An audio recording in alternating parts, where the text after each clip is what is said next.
بجد تحياتي مشاهدينا لحضراتكم. وفقرتنا دلوقتي هي فقرة اعتقد هيحبها الصغيرين والكبار، لان اعتقد ما فيش حد يعني على وجه الكرة الارضية ما بيحبش العرايس، يعني سواء ولد او بنت. على فكرة هي دايما العرايس مقترنة بالبنات اكتر، لكن الولاد بيبقوا حابين برضو يمسكوها ويشوفوها وايه الكائن اللي البنات بتلعب بيه ده.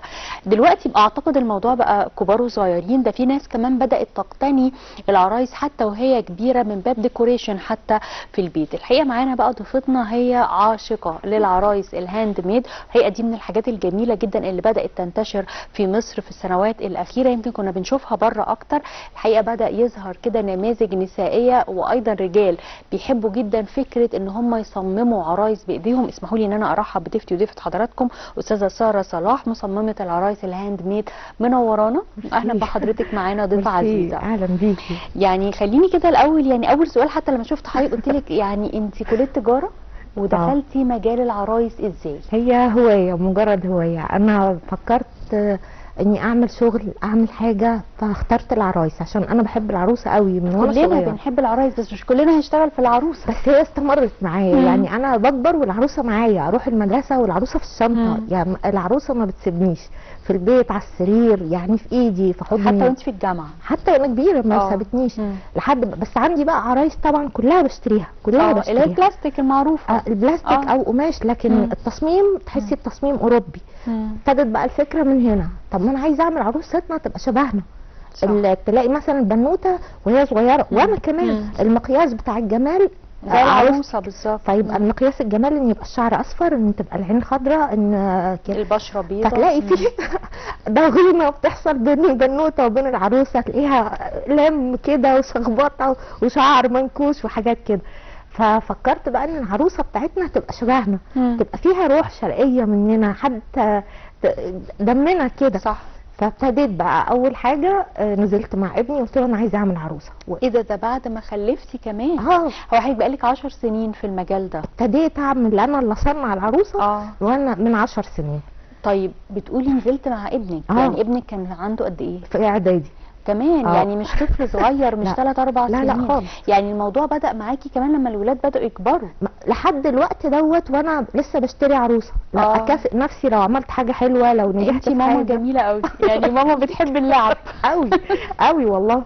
الاوضه والسرير وكل الحياه مليانه عرايس، وكل خطوه نجاح، ترقيه، خطوه جديده لازم اكافئ نفسي بعروسه. انا عندي سؤال فضولي، يعني زوج حضرتك كان يعني انطباعه انا متجوز عروسه بتجيب عرايس؟ هو اللي بيشتريها كمان طبعا. بس كان فرحان بالفكره. اصل حاجه حلوه ان انا مراتي بتحب اللعب يعني. مفيش مشكله، مش زعلان خالص. بس ابتديت بقى اليوم دوت، هي خلاص انا قررت اعمل حاجه، انا قررت اعمل انا العرايس.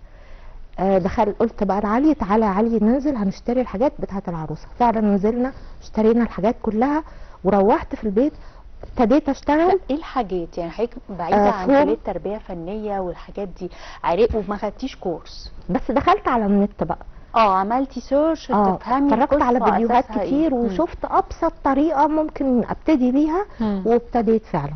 اللي هي اشتريت بقى الفايبر اللي بتحشي بيه، القماش الاسترتش عشان يتعمل بيه الجسم نفسه بتاع العروسه ده، وبعدين اللبس بتاعها.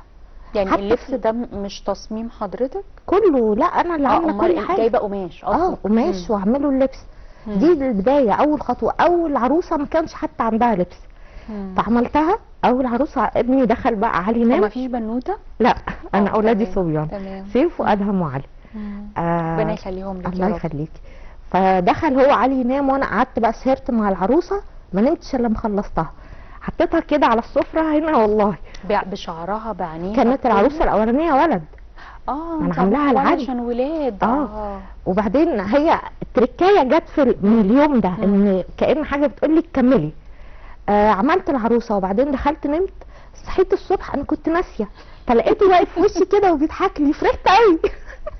نفس الحكايه علي صحي وبرده كان ناسي، قال لي انا ما كنتش متخيل انك هتخلصيها. اللي هو انا ماشي بروح مع ماما اجيب الحاجه بس مش متخيل. بعدين صحي فبيقول لي يا ماما انا صحيت الصبح لقيته باصص لي كده وبيضحك لي. فنفس الرياكشن اللي حصل له. قمت طبعا عملت واحده بعدها لادهم وواحده بعدها لسيف، كلهم ولاد. وبعد كده بقى ابتديت بقى في البنات. دي ورد بنت اخويا لو انا دي حاجه حلوه قوي عايزه اسال حضرتك عليها. انت بتعملي العرايس مطابقه للشخصيات، ده بعد كده بقى ده التطور ده بقى. لما بقى يعني تمرستي اكتر. جات لك الفكره دي ازاي؟ فكره حلوه قوي.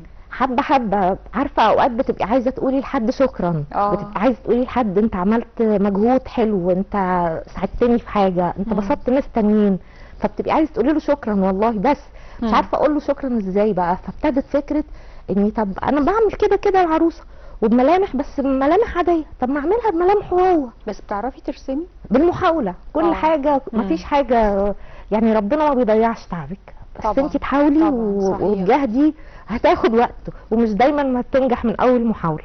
اكيد. بس على الورق حبه وبعد كده انا هعرف منك خطوات التنفيذ. بس انا عايزه اتكلم على ورده، بما ان احنا اتكلمنا بقى شبهها فعلا. يا ريت بقى، انا يعني كنت بعتها لكم كان معانا صوره فعلا. انا بعتها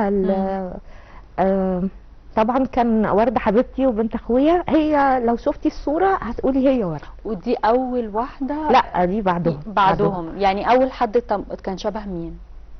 اول حد عارفه يعني، اول حد فكرت ان اعمل حكايه الشبه دي لولد على اليوتيوب يعمل خير. لا والله الثلاثه بتوع ولادي الاولانيين ما كنتش لسه عارفه اجيب الشبه قوي، بس سبحان الله برضو طلعت شبههم. يعني انت جبتي اول حاجه بتقلدي شكل كان صوره ولد على الانترنت.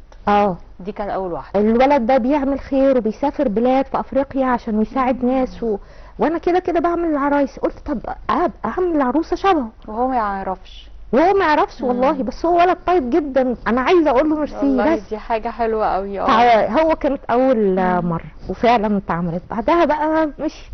ده دكتور حسن فداوي، دكتور في كليه فنون جميله. تمام. انت تواصلتي مع ناس في فنون جميله؟ انا بعمل بقى معارض وبقابل. طيب ممكن نمسكه بس نبينه للكاميرا؟ بعمل المعارض. انا دلوقتي عندي معرض في جمعيه محبي فنون جميله في جاردن سيتي والله. والحاجات دي كانت موجوده هناك وانا جبتها معايا من هنا. دي النضاره هو بيحطها على راسه؟ العادي بتاعه هو دايما يحط النضاره هنا. انت عملتي نفس التفصيله. وفعلا شبهه؟ يعني هو لما شافها حس ان هو عظمه على عظمه على احنا للاسف معناش صور يعني لسه مع الاسف، بس انا والله بعتها عشان هي حلاوتها لما تشوفي الشخصيه طبعا عشان نبقى عارفين عارفه هي بتبقى باينه اكتر لو حد مشهور فيمس يعني. بس هي جميله ان انت عاملاها شبه ناس طبيعيه، ناس في حياتنا العاديه. فدي حاجه حلوه. يعني ممكن حد يبعت لك على الصفحه يقول لك اعملي صوره شبهي فعلا. بس يعني ده دول اللي موجودين معايا، لكن في الاساسي العروسه اللي رايحه الشخصيه. بيتك كله عرايس من فوق لتحت. احنا ما بقيناش بنشتري، احنا بقينا بنعملها. طيب مين الاستاذه اللي بقى؟ دكتور حسن بيصمم شخصيات. فكان مصمم الساحره الشريره، فانا قلت له يا دكتور انا هعمل لك الساحره بتاعتك. فلما عملتها ما طلعتش مش شريره خالص. بالظبط هو ده اللي حصل بالظبط، ما طلعتش شريره، طلعت طيبه. اللي هو المقابل اللي هو بتاعته انت عملتي الطيب من بدون قصد يعني. انا عملت لو معانا بس الصور كنت هوريكي اللي هو عاملها نفس التكوين بالظبط، بس ما اعرفش انا بتاعتي طلعت هي اللي هي المقشه بتاعتها دي بايه؟ بالخشب. وده نوع كده من الخيوط بس انا بفكه. طب ممكن نمسكه كده نوريه؟ اتفضلي. اولادي دول حبايبي دول حبايبي. العروسه بعد كده بقت اجمل حاجه في حياتي.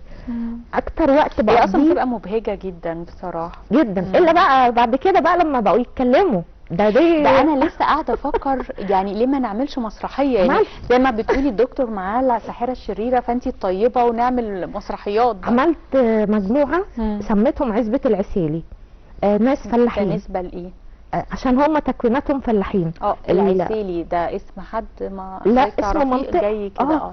عملت بقى الفلاحين عندهم الدقه ديت يا بيت تعالي هنا وبتلعبي بيهم. عملت بقى الاسره كلها، الزوج والزوجه وحماتها وسلفتها وخلافات وعملوا زار، والبنت كانت محسوده ويعني عملتي قصه. ده سيناريو وحوار واكرام. وانت اللي بتعملي الشخصيات كلها؟ ولا مدخله حد لا معاكي؟ انا لوحدي. ومين مين المتلقي؟ مين بيتفرج؟